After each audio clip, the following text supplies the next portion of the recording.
yeah, get out there and drink beer. Let's start what we have come into the room to do. Right on. Here goes. My name is Gacioch. I graduated from Program in the Environment in 2010. My concentration was in global systems. I was studying climate. But my first stop after college was at Left Hand Brewing Company out in Longmont, Colorado. I was a sustainability intern, so I was there for about 3.5, 4 months. Then after that, I spent another 4 months as an intern at the Brewers Association, which is a nonprofit that supports craft brewers throughout the U.S. and actually throughout the world. Oh, wow. I was working in more of a marketing capacity there. I was in the craft beer program. And then I took a year, moved out to Indonesia, was a teacher through the State Department. And when I came back to the States, I moved to Northern Michigan, was at Shorts Brewing Company, where I did kind of a mix of sustainability and marketing. After 2 years there, I decided it was time to cram more knowledge into my brain, and so I came back for grad school. So now I'm a dual master's student, one in the School of Natural Resources and Environment in Environmental Policy, and then I'm also getting my MBA from Ross. At both Left Hand and at Shorts, when I came on board, what I was able to do was help set up monitoring and measurement systems, especially at Left Hand. In only 4 months, getting those measurement systems up and running was really important because you can't manage what you don't measure. Water use for energy, looking at utilities for solid waste, and what I did there was kind of put together a plan for them to move forward after my 4 months were up in order to kind of get some of those projects off the ground. One of the ones that they really kind of jumped on was the solid waste management program that I offered that turned a lot of their waste streams actually into profit streams. So whereas they had been paying for waste removal, they were actually producing enough quantity of recyclable goods that we were able to get a baler in, so package the waste product well enough that they could actually sell it. So it actually turned into another stream of profit. Part of what I was doing in both organizations to actually help answer questions and make signage, just simple things that help people kind of buy into programs a little bit more. And then one of the big projects that actually kind of came together after I had left was getting an anaerobic digester for the wastewater. So breweries spit out a lot of really nasty water, just from the cleaning process, from all of that. And so that going into a municipal wastewater treatment system. In a big city, a lot of times there's so much volume coming in that it doesn't matter so much, that high strength wastewater kind of going out. But Shorts being in Elk Rapids, Michigan, which is a town of 1,200 people on the coast of Lake Michigan. In that town, there just wasn't really the capacity to be able to put out such high strength wastewater. And so, fortunately, Shorts was able to invest in this system that now puts out wastewater that is almost drinking water quality.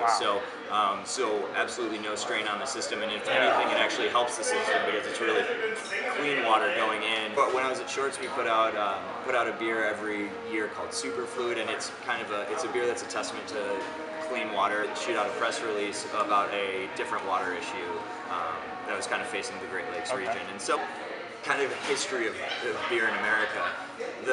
When the country started, it was all about sort of the local tavern, right? Mass distribution wasn't really a thing in the early days of the country, and so every community had their local tavern that was run, that there was beer being brewed, on site and being served on site. So, I mean, as local as you can get.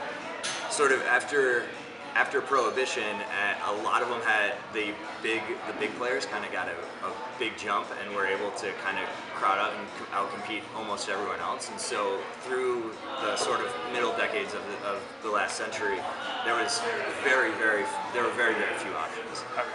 Sort of as the craft beer revolution, as it's been called, or evolution, people have different terms for it. But as that's happened, more and more small breweries have popped up. So I wouldn't say that the Lagunitas or the Sierra Nevada. I wouldn't necessarily say that they would ever, try to get sort of in that like small geographic reach again. Yeah.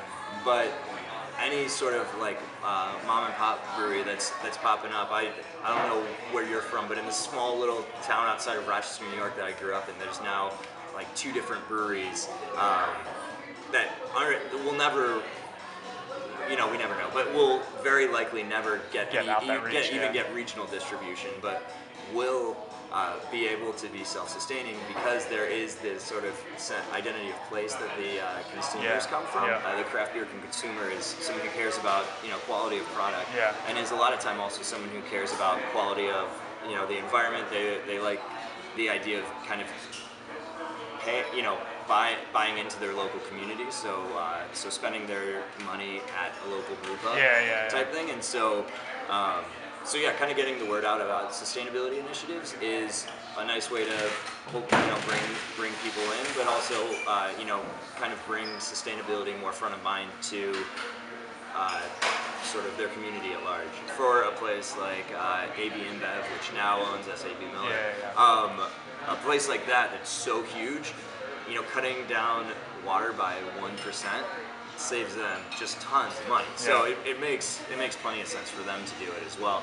I would say that because they have kind of the economies of scale, a lot of craft brewers actually need to be a little bit more creative, just because it's not quite as easy to kind of reach that, and a lot of them don't have sort of the money, the capital to invest in a brand new machine. So I would say that I don't think it's sort of exclusive to either craft breweries or macro brews. I would just say that I think they kind of go about it in somewhat different ways. I don't know. Any kind of work, push movement in that direction, I think is a good thing. And finding a way to kind of convey that message and make good business sense for it is what's going to make a bigger company that can have a potentially bigger impact from changes. What's going to make that company shift is doing something that makes sense, both environmentally, socially, financially, kind of triple bottom line. A lot of craft brewers are the people that have been interested in it from the start, but there just haven't been really great.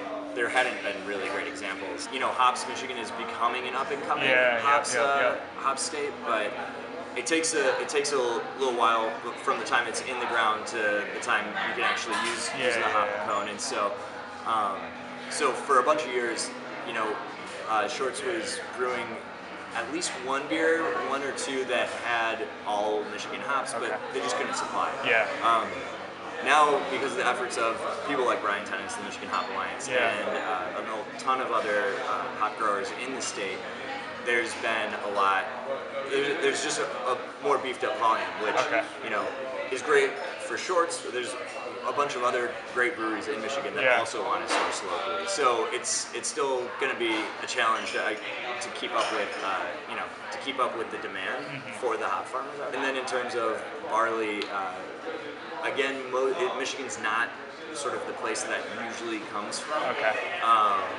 But that's not to say none comes from here, and there are malt houses in Michigan. So even if the barley isn't grown here, it can be malted in state, and so kind of connecting back to the more local movement, and keeping the product as local as possible. So there's 4 main ingredients in beer.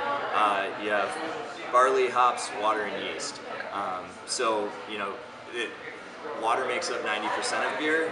That's why there's a lot of breweries have such a big focus. A lot of breweries out in California, especially, that are facing drought conditions, are doing really creative, incredible things with water reduction.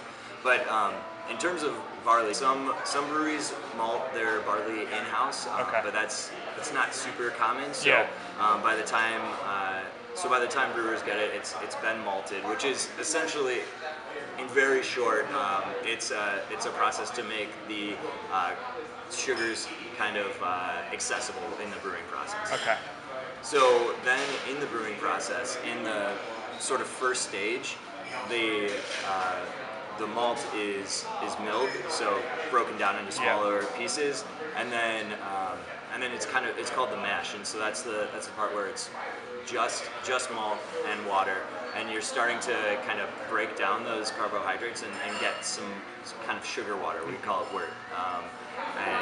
And so from that, it's transferred into a brew kettle. I'm kind of simplifying, but it's transferred into a brew kettle, and there a lot of times is where your first addition of hops will be, and the hops in that point with the sugar water kind of make it.